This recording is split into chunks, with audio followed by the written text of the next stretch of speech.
Everybody, welcome back to another video. Today we're going to be doing the steering wheel in the Tahoe.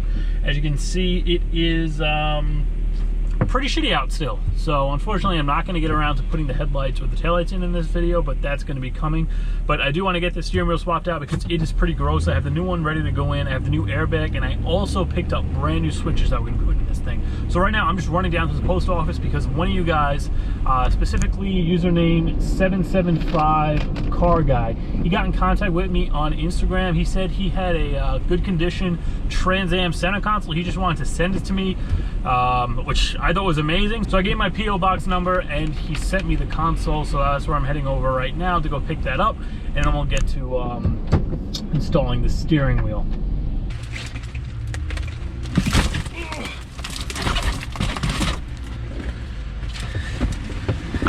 Got it. All right, we'll get around to opening this guy up later. Right now, let's get started on that steering wheel. So first step you're going to have to do here is either disconnect your battery or disconnect the fuse for the airbag. I'm not sure where the airbag fuse is. I'm just going to go ahead and disconnect the battery. That's going to kill power to everything and make sure this thing doesn't accidentally go off. Once the battery's unhooked, we're just going to come in here, I think with like a really small Allen key or a pick, and we got to kind of put it in this hole here. There's one on this side and there's one on the other side. You push that in, and then it should release some clips that'll allow the airbag to pull out and give us access to the nut that's holding the wheel on. All right, so the battery's unhooked. I just took the 8mm post off of the negative side, and I have this little pocket screwdriver. I'm going to see if this is going to allow me to pop this out.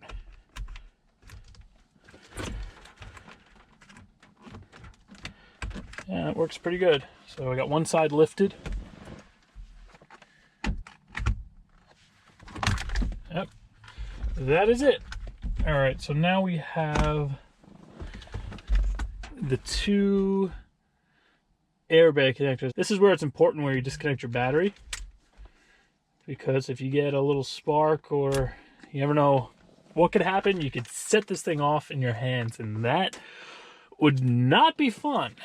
But with that out of the way, we now have access to all the little thingamajigs inside the steering wheel. First thing we're going to be doing is removing this switch for the horn. This is just pretty much like any other GM car. The Camaro's an 86, and it has pretty much the exact same setup. You just come in here and twist this, push down, twist it, and there's a spring in here, and this is the contact for the horn. So with that out of the way, we're just going to disconnect the connector here for the steering wheel controls.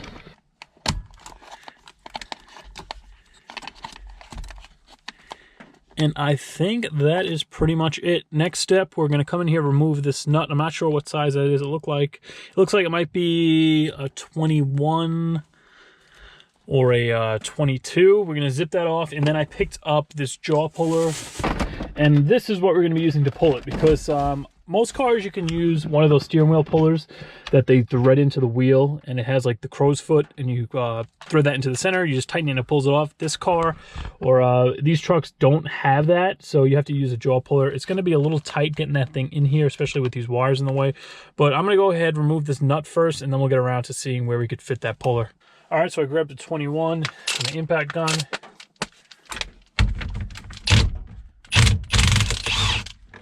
Just like that, we're off. Sometimes you get lucky and it can just kind of pop off, but I don't think that's going to happen right now. So now I got to see where I can get that puller in here, because this backing here is just plastic and I don't want to damage that. Plus we have the wires in here for the steering wheel controls. If I can pull that up, might make it a little easier. I guess I could grab it at the bottom there, just kind of hook it in there. I might have to spin around the tool, and then if I get this wire out of here, I guess I could grab it right at the top. Slide off, there we go. All right, I think I can kind of get in there. Let's unbox the puller, and I'm gonna have to orientate it because this is a 2 or 3 jaw puller, which is great because you're gonna want a 2 jaw for this. And I'm just gonna position it at the top and the bottom, and we'll screw right into the center there, and it should pop right off. All right, so I got this thing reconfigured so it'll pull There's a 2-jaw setup. Now I gotta try to get this thing in here. A ratchet out here.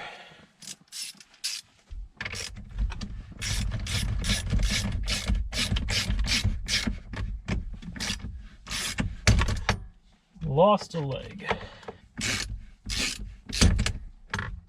That is not working. So I'm gonna have to figure out another way to get this off by prying from another point. Those 2 holes in the middle are just way too close together. There's no way.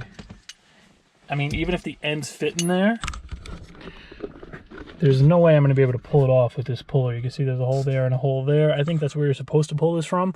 I'm trying to grab it from the top, but you can see the plastic's really tight, and I don't want to damage it trying to get it off from there. Plus, I keep slipping off the bottom when I'm trying to remove it that way. So let me take another look at this, figure out how to get this on here, and then I'll check back in with you guys.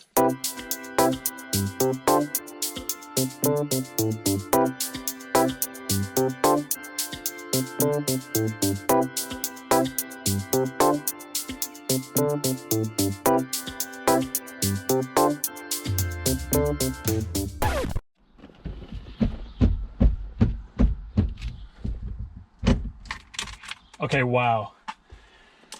I don't know if just the little attempts with the puller worked, but I was about to go to AutoZone to get the little tiny puller that would fit in here, and then I just decided to kind of yank on the thing, and it popped right off. So that saved me some time.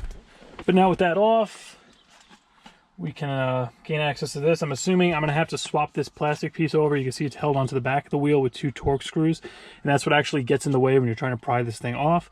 So I would definitely recommend getting the proper pulley that's going to fit into these 2 little holes and get this thing off. But for me, it came off seemingly without the puller, so I'm happy about that. But I think now I'm going to have to pop these buttons out of here. I have new buttons that are going in, but I have to take the harness out of the wheel, and I think I had to take this horn switch out. I don't think the new wheel has any of this in here.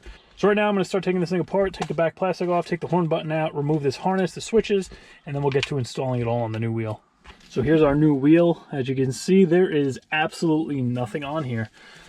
So let me go pull that plastic off. We'll get that on here first. Actually, we'll do that last because I have to fish the wires through the holes here for all the switches. And you can see the horn button isn't here, so I got to get a Torx to remove those as well. I'm going to pop this back on here and use it as a stand.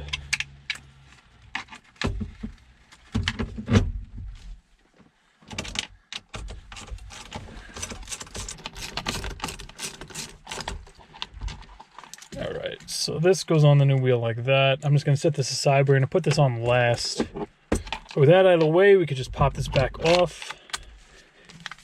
And we're going to remove the 2 Torx screws here that hold the cover on the back.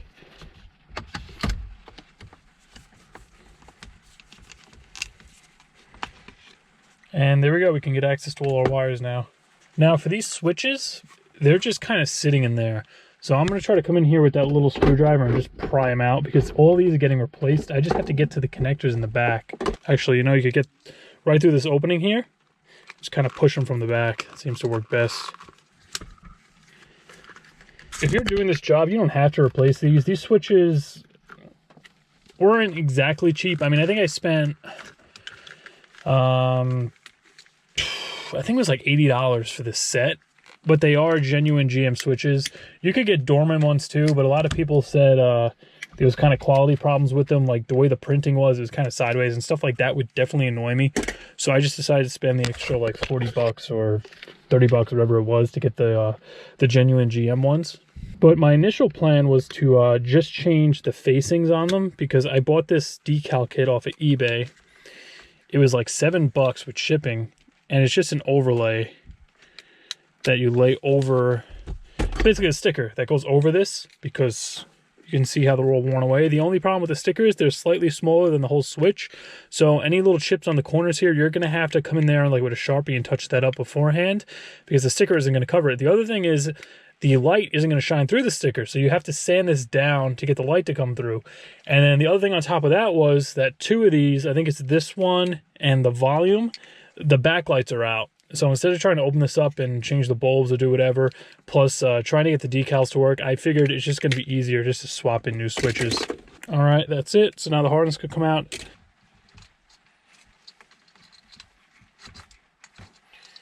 So new wheel, just like that. This thing is stripped down. We do not need him anymore. So let's bring our new Grant wheel in here. We're just going to transplant this right into here.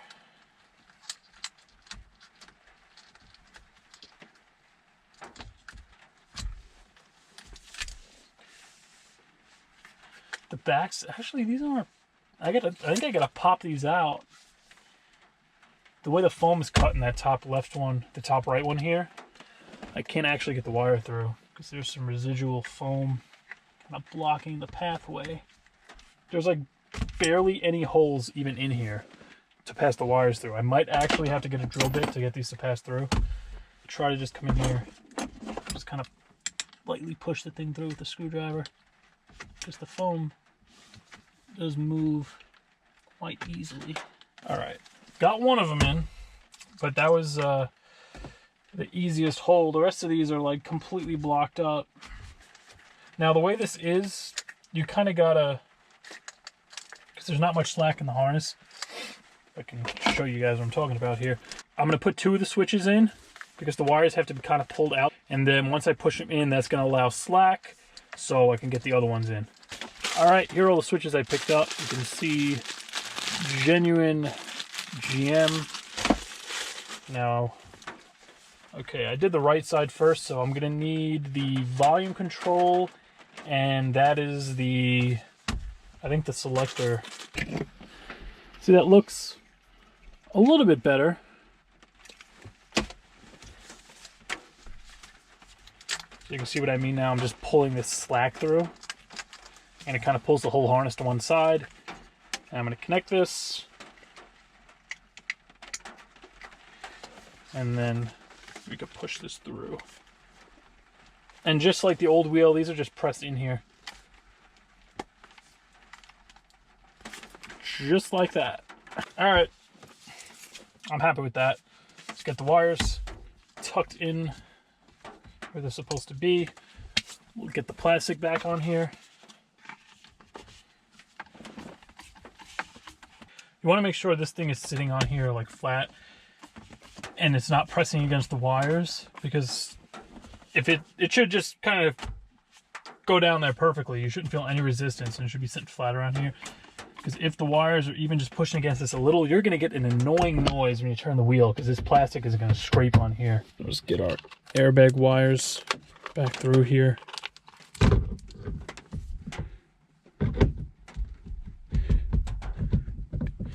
Get that aligned. Steering wheel harness. I didn't transfer the clip over, but it should be all right. It's not going to go anywhere. That goes to the airbag. This came off like that.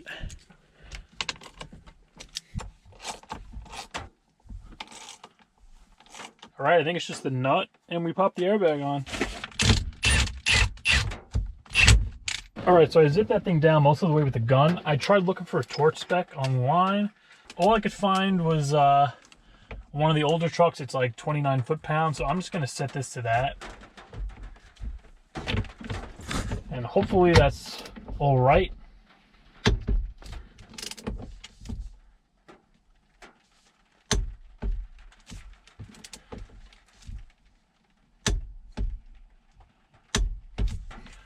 That feels good, because you definitely do not want to over tighten this.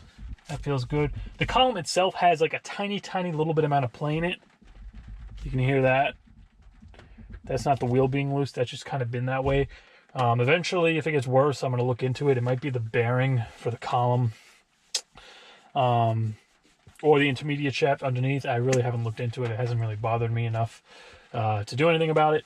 Let's get the airbag out now. And here is our new Trailblazer airbag, which I think looks so much nicer than the one that was in here. Dresses it up a little bit. This came out of like a 15,000 mile Trailblazer, so it's practically new. It looks like it's in really great shape. You can see the connections are all the same. So we'll pop the clips back in here for the connectors for the airbag.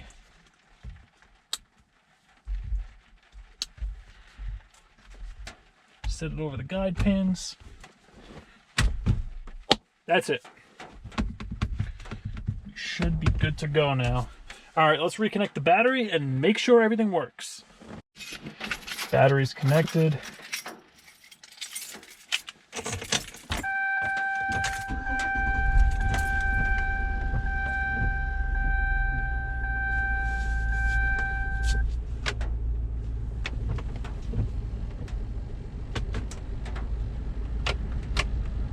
Up.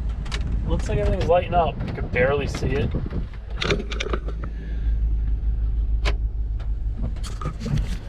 That's on, off.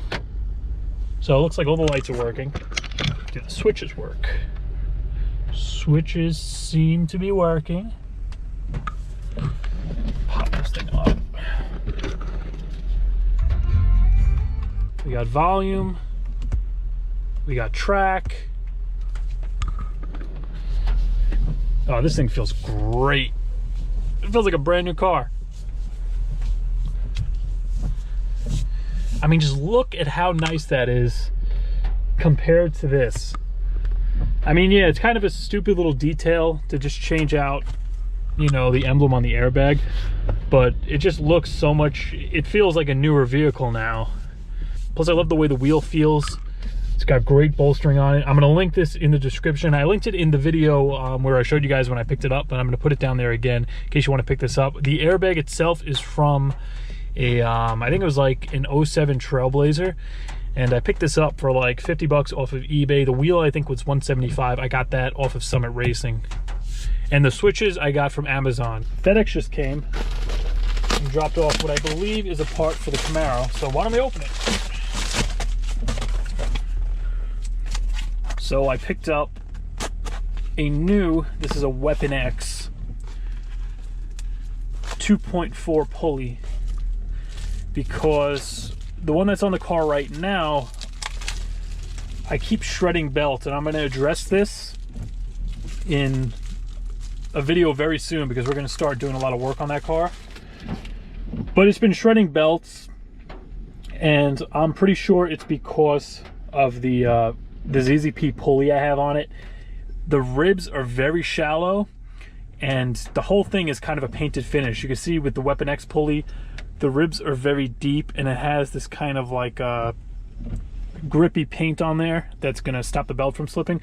So I'm pretty sure this is my problem, and that should fix my belt shredding problem, and it should hopefully give us a little more power, because I noticed on my run when I did the 10.8, which is what I thought was the clutch slipping, turns out it was most likely the blower belt slipping, because when I go to shift 3 to 4, you hear the thing bog down, and it was probably losing boost. So horn works, and yeah, overall I'm very happy with this wheel. This thing looks really, really nice. I got my nice new cluster shining there. All my gauges are working. O2 sensor is still sitting in the cup holder. Once this rain stops, I'm just going to crawl under there, pop that in. I don't know if I want to make a video on that. I might just throw it into a Camaro video or something. It's not really a big job. Also, you can see this thing is in pretty crappy shape right now as far as being clean goes, because there's a lot. I have like a circular saw back there. I have parts left over from doing the garage. I have boxes, and I have the center console. We're going to open that in a second. But I'm going to get this all cleaned out soon, and it'll be back to looking good. Once again, thank you,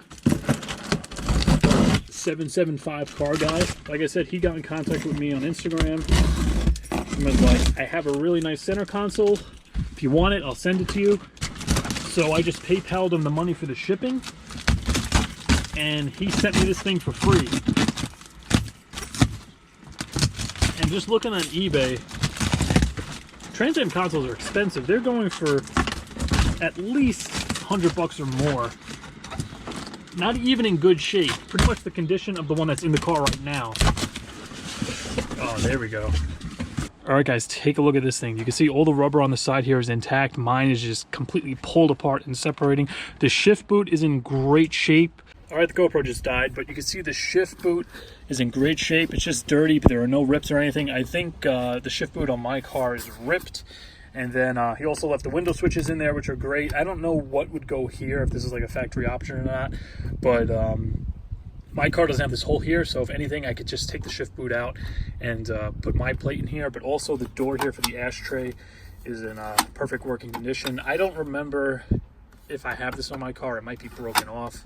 Either way, I'm glad that is on there. The only thing it looks like is there's like a dent here in the top of the console lid, but I have the one that's on my car is actually in perfect condition, so I could just swap that over.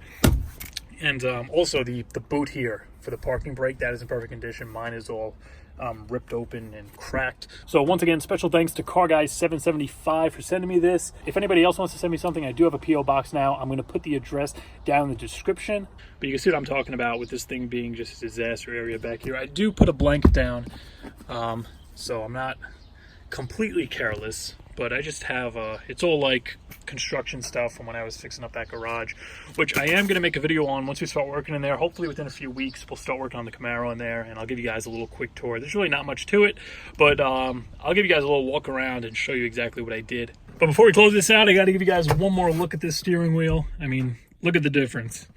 That grant wheel looks great. We got rid of this high mileage, just gross, falling apart stock wheel, and I think the Trailblazer Airbag was definitely a nice little touch to dress it up a little bit. Once again, I'm going to link all these parts down below, the Grant steering wheel, the switches I picked up, as well as a link to a Trailblazer Airbag if I could find it on eBay. I can't guarantee the listing is still going to be available because if somebody swipes the thing up, but I am going to include the year that this came out of, so if you want to just go pick one up on your own, you will be able to do that. Also, as you guys already know, I do have merch available. If you want to go pick up a hoodie or a t-shirt now that's getting a little warmer out, I'm going to put a link to that up on the screen. But I hope you guys enjoyed this next video in the Tahoe series. Next one coming out on this truck is going to be the headlights and the taillights. So if you're itching to see that, you can expect that video to be out next Friday. But once again, I hope you guys enjoyed this video, and if you did, please be sure to like, comment, share, subscribe, and I'll see you in the next one.